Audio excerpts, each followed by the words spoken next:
Helldivers 2 is a tough game, especially for beginners. You run the wrong way, die. Shoot the wrong thing, die. Panic, die. A lot can go wrong during a mission, so here are 10 mistakes to avoid making so that you can have a smoother, more fun experience.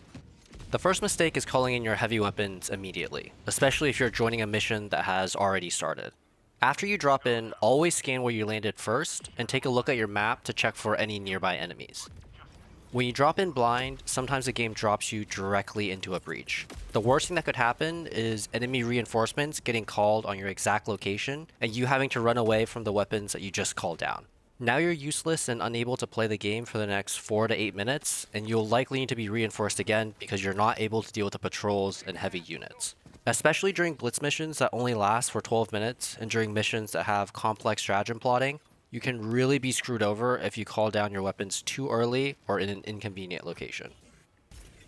The next mistake to avoid is running into an objective to destroy it. Although detector towers, shrieker nests, lab facilities, and bases can be manually destroyed, there are less riskier ways of dealing with these objectives. 500 kgs, orbital precision strikes, orbital barrages can all clear these side objectives from a distance. Just make sure your teammates aren't around where you're tossing your stratagem. For structures where you absolutely need to call down a hell bomb, calling them down on the side is good enough. You can avoid the enemies inside the base and don't need to engage them at all. If you're low on reinforcements or ammo, engaging from a distance lets you conserve your supplies for the next fight. A super lazy way of dealing with bases is to drop a turret and then an orbital barrage and run in the opposite direction. By the time you get back, half the base will be gone and you'll just have to mop up. So the next time you want to deal with an objective, try engaging from a distance instead of rushing straight into it. The next mistake is loading the sieve before all the shells have been collected. The order of importance for sieve shells are the following: mini nuke, followed by high yield, explosive, napalm, and finally EMS and smoke. Try and take stock of all the available shells first, and then start shoving them into the loader.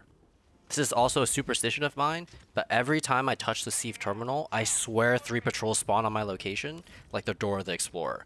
I've seen multiple Reddit threads and videos saying otherwise, but either way, try and gather all the shells you need quickly so that you can put the most ideal shells into the sieve before any bot or bug reinforcements show up. Speaking of reinforcements, spamming your reinforce button after you die can be a really bad idea. Trust me, when you die, everyone on your team will notice. Everyone sees a big red notification on their screen and reinforcements available status on the bottom left. More often than not, if I'm not calling you in, I'm trying to find the best area to call you in, or an ion storm or stratagem jammer is in the vicinity and I physically cannot call you in. When you're out of the game, try and take a look at your teammate's point of view to see if they're dealing with patrols or enemies before spamming that reinforce button. The harder you spam, the more likely it is that you're going to get called into a bad spot and you'll just have to get reinforced again.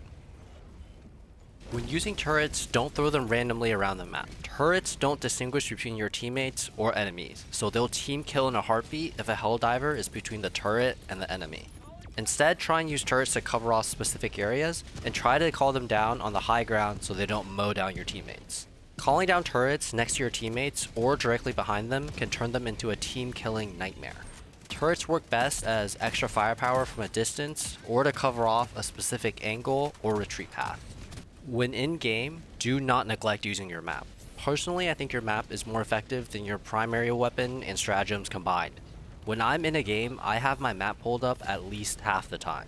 You always want to know if there are any enemy patrols or enemy clusters around you. Before approaching an objective, always check to see how many enemies are there and how many teammates are around you so you can decide how to engage. You can also use the map to ping where you want to go. Helldivers don't typically talk in game, and that's fine, but letting your teammates know where your intentions are by a quick ping on the map is the most effective approach. Your map is a cheat code when it comes to identifying where, how, and when to either engage or disengage. Overstaying is another common mistake when you get to high levels. At Helldive and Super Helldive difficulties, the game changes from standing your ground to hit and runs.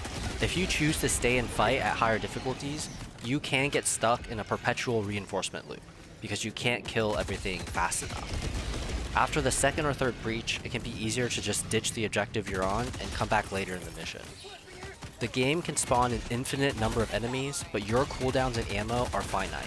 Especially if you're soloing the map or only have one teammate backing you up, it's okay to ditch an objective, regroup, and come back later. Going off and doing things on your own is fine, but make sure you know what you're doing.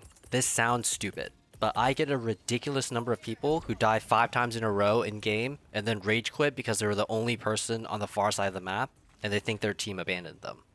If you decide to play solo, either bring a well-rounded setup to where you can deal with any enemy you encounter, or a lighter, faster setup where you can just get in and get out. You also need to accept the fact that you may be resource constrained. If you're on your own and your other teammates are grouped up together trying to take an objective, calling down a resupply just for yourself is not advisable. Playing solo works and it's definitely fun, but there are missions like Raise the Flag where it's just not possible. One person can't hold off 4 breaches by themselves.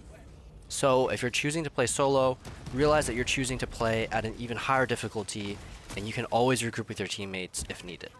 Another common mistake is judging another diver's loadout. After a handful of games, you're bound to find a loadout that you like and that you will almost consistently run. It's easy to get pigeonholed into believing that only your setup or a handful of setups are good and everything else is trash. Trust me when I say this, there is some guy out there right now who has like 600 hours only using Eagle Smoke Strikes and EMS Strikes, but he can somehow solo Fortresses and Mega Nests alone. Every time I see some dude on the loadout screen with a wacky setup, he almost always cleans house by himself, gets the most kills, gets the most samples, highest accuracy, all of that. So let them go at it. More likely than not, you're probably going to learn a thing or two about stratagems and weapon interactions that you haven't seen before. So give the weird loadout guy a shot and see if they do something in game that you can learn from. Unless they're a YouTuber farming for content, in that case, just kidding. Just kidding. The last mistake is leaving your teammate out to dry. If someone needs stims, stim them. If they're getting mowed down, give them some cover fire. Never disengage without helping your teammate and knowing where your teammates are. It is ridiculously easy to build team chemistry in this game, especially if you run supply pack or stim pistol. If you stick around your teammates and try to help them out when they're in a bad situation, I guarantee that the mission will go much quicker and the game will feel way easier. That wraps up my 10 rookie mistakes to avoid. Let me know what you think, some mistakes you've seen others making a lot, and I'll catch you in the next one.